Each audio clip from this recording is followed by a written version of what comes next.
Avant toute chose, ce témoignage clé dans l'affaire Tariq Ramadan, l'islamologue suisse accusé de viol. Majda Bernoussi est belgo-marocaine. Elle est la première à avoir dénoncé l'attitude du théologien qu'elle a côtoyé durant 5 ans. Elle s'exprime pour la première fois depuis la révélation de la transaction passée entre elle et l'accusé. Elle le décrit comme un homme sans foi ni loi, qui a voulu acheter son silence. Une rencontre exclusive réalisée par Dominique Demoulin, Denis Caudron et Véronique Forêt. Bonjour. Bonjour Majda. Majda Bernoussi et Tariq Ramadan, 5 ans d'une relation épisodique et toxique qui se clôture en 2015 par une convention signée en justice. Il paye, elle se tait, en principe. On n'achète pas mon silence. J'ai parlé, ça n'a intéressé personne et je me suis reconstruite, je pense en avoir le droit. En 2014, elle est la première à dénoncer les agissements de Tariq Ramadan sur les réseaux sociaux. Il est vraiment temps de stopper cet homme qui est dangereux. Ça n'intéressera personne à ce moment-là. C'est pour ça que quand on parle aujourd'hui du prix du silence, il n'y a jamais eu de silence d'abord. J'ai hurlé jusqu'à m'en décoller la plèvre et ça n'a résonné nulle part. Il était défendu, puis moi j'étais jugée.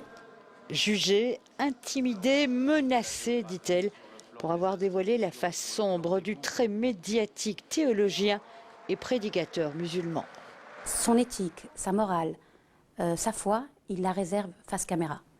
Hors champ, c'est juste l'opposé, mais à un point tel qu'on est sidéré, quoi. Pour moi, je parle en mon nom, Tariq Ramadan ne croit en rien et encore moins en Dieu. Il ne croit pas à Allah ? En tout cas, je ne l'ai pas vu prier une seule fois. Dès il parle de Dieu quand il s'agit de nous manipuler. En dehors de ça, c'est jamais évoqué. Il fait vraiment comme il veut.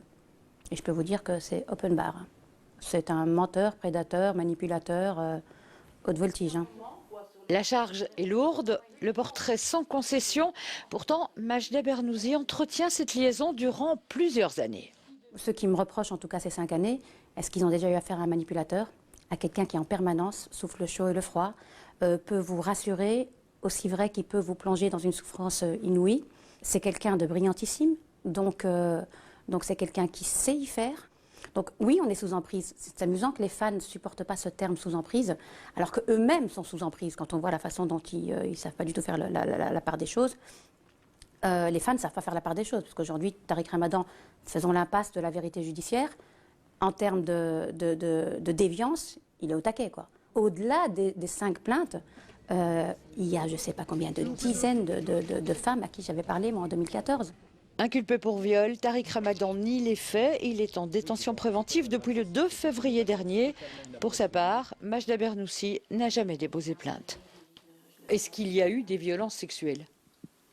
Disons qu'il y a eu des comportements qui sortaient du cadre habituel et je n'ai pas porté plainte parce que d'abord il y a surtout des violences morales en ce qui me concerne, mentales. Il y a une intrusion et il le disait, il me disait tout le temps, Majda, vivre c'est détruire. Donc il y a quelque chose de l'ordre de la destruction. Les 27 000 € que Tariq Ramadan s'est engagé à lui payer, c'est une forme de reconnaissance de cette emprise psychologique, dit Majda Bernoussi, mais aussi très prosaïquement un remboursement de frais. Aujourd'hui, la jeune femme se reconstruit et se dit toujours musulmane. C'est justement parce que je suis musulmane que je dénonce. Parce qu'on mérite mieux, quoi. C'est une forme de vengeance ? Ça l'a été, ça l'est plus. Pour moi, l'homme est à terre. Et puis Dieu existe.